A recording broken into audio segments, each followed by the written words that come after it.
देश के प्रधानमंत्री नरेंद्र मोदी इस वक्त ब्राजील में मौजूद हैं और यहां वो ब्रिक्स समिट में हिस्सा लेंगे। इससे पहले ब्राजील में मौजूद भारतीय समुदाय के लोगों से मुलाकात की। इस यात्रा से उम्मीद है कि भारत और ब्राजील के रिश्ते और ज्यादा मजबूत होंगे। देश के कारोबारियों में भी इस यात्रा से काफी उम्मीद जागी है।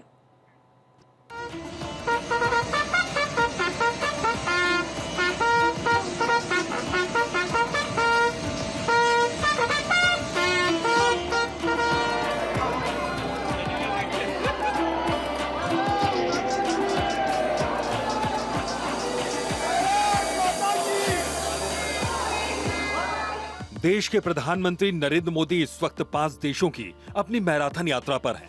इसी कड़ी में अपनी अर्जेंटीना की यात्रा खत्म कर पीएम मोदी ब्रिक्स शिखर सम्मेलन में हिस्सा लेने के लिए ब्राजील पहुंच चुके हैं।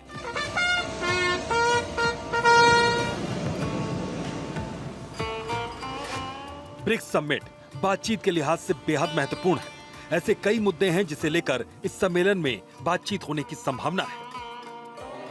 इनमें आतंकवाद और रक्षा मामले के मुद्दे अहम हैं। आगे आपको इसकी वजह भी बताएंगे, लेकिन आपको प्रधानमंत्री के ब्राजील पहुंचने की तस्वीर भी दिखाते हैं, जब उनका जोरदार तरीके से स्वागत किया गया।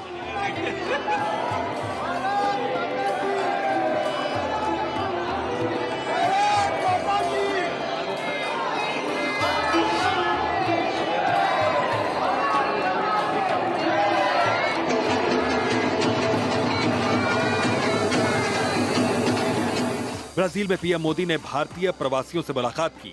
यहां उनका स्वागत पेंटिंग्स और ऑपरेशन सिंदूर से प्रेरित एक जोशीले नृत्य प्रदर्शन के साथ किया गया।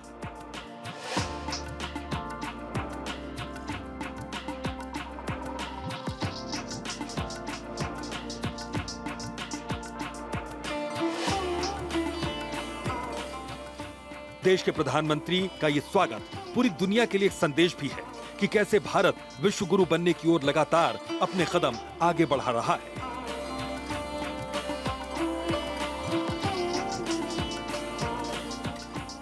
अब ऐसे में आपको समझाते हैं कि आखिर भारत और ब्राजील के रिश्ते कैसे भविष्य की एक अलग कहानी लिख सकते हैं। दरअसल भारत ब्राजील का बड़ा ट्रेड पार्टनर है। यह ब्राजील का 9वें नंबर का बड़ा ट्रेड पार्टनर है और साउथ अमेरिका में सबसे बड़ा ट्रेडिंग पार्टनर है। ब्राजील ने भारत में $1 बिलियन का निवेश किया है, यानी कि ये द्विपक्षीय संबंधों को और मजबूत करने की ओर एक कदम बढ़ाया जा रहा है। ब्राजील में अभी 4000 भारतीय समुदाय के लोग रहते हैं। अधिकतर भारतीय साओ पोलो, रियो और मानुस में रहते हैं। ट्रेड पार्टनर के तौर पर ब्राजील की क्या अहमियत है, यह हमने आपको समझाने की कोशिश की। अब आपको समझाते हैं दोनों देशों के संबंधों की शुरुआत कैसे हुई और देश के प्रधानमंत्री नरेंद्र मोदी अब तक ब्राजील की कितनी यात्राएं कर चुके हैं। दरअसल 1948 में राजनयिक संबंधों की शुरुआत दोनों देशों के बीच में हुई थी। भारत का वाणिज्य दूतावास साओ पोलो में है और ब्राजील का वाणिज्य दूतावास मुंबई में है। दोनों देशों के बीच रणनीतिक साझेदारी 2006 से शुरू हुई। ब्राजील और गोवा पुर्तगाली शासन के आउटपोस्ट थे। प्रधानमंत्री नरेंद्र मोदी अब तक 4 बार ब्राजील की यात्रा कर चुके हैं। सबसे अहम मुद्दा जिसे भारत हर एक मोर्चे पर जोरदार तरीके से उठाता रहा है और वो है आतंकवाद। इस मसले पर ब्राजील भारत के साथ खड़ा हुआ नजर आता है। दरअसल पहलगाम हमले की ब्राजील के राष्ट्रपति ने कड़े शब्दों में निंदा की थी। 8 मई को पीएम मोदी से फोन पर उन्होंने बातचीत की थी और आतंकी हमले की कड़ी निंदा की थी। आतंकवाद के खिलाफ लड़ाई में अपना पूरा समर्थन ब्राजील ने देश को दिया था। शशि थरूर के नेतृत्व में प्रतिनिधिमंडल ब्राजील के दौरे पर भी गया था और ब्राजील ने एक बार फिर से भारत की मुहिम का समर्थन भी किया था, यानी कि रिश्ते और संबंध मजबूत हैं।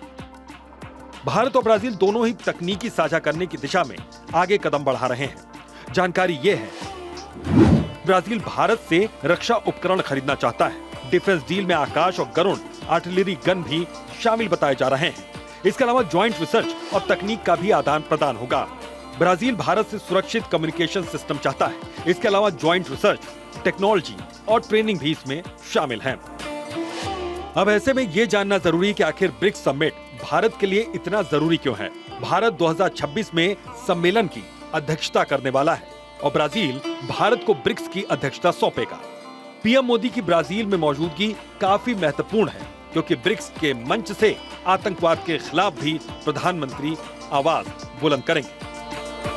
इस शिखर सम्मेलन के मुख्य एजेंडों की बात करें तो इसमें वैश्विक शासन में सुधार की बात होगी। इसके अलावा सुरक्षा, शांति और बहुपक्षवाद पर भी बातचीत होगी। आर्थिक वित्तीय मामलों पर भी इसमें चर्चा होगी। इसके अलावा एआई यानी कि आर्टिफिशियल इंटेलिजेंस की मजबूती को लेकर भी बातचीत होगी। जलवायु परिवर्तन और COP30 से जुड़े मुद्दे पर भी चर्चा इसमें संभव है। पर्यावरण और वैश्विक स्वास्थ्य से जुड़े मुद्दों पर भी बातचीत होनी है। अब आपको ब्रिक्स के बारे में समझाते हैं कि आखिर ब्रिक्स का नाम कैसे पड़ा और कौन कौन से देश इस ग्रुप का हिस्सा हैं। ब्रिक्स उभरती राष्ट्रीय अर्थव्यवस्थाओं का संघ है। B से ब्राजील, R से रूस, I से इंडिया, C से चीन, S से साउथ अफ्रीका। यह है इसके सदस्य देश। इसकी स्थापना सन 2009 में हुई थी। इसमें 5 सदस्य देश शामिल हैं। पहले इसका नाम ब्रिक था, लेकिन साल 2010 में दक्षिण अफ्रीका के इसमें शामिल होने के बाद अब इसे ब्रिक्स कहा जाने लगा है। जाहिर है पीएम मोदी की इस यात्रा से दोनों देशों के बीच के संबंध पहले से ज्यादा मजबूत नजर आ रहे हैं। संभावना यह है कि प्रधानमंत्री मोदी की इस यात्रा में कई महत्वपूर्ण द्विपक्षीय समझौतों पर हस्ताक्षर भी हो सकते हैं, जिससे दोनों देशों का व्यापार आने वाले समय में बढ़ सकेगा। Bureau report, Bharat 24।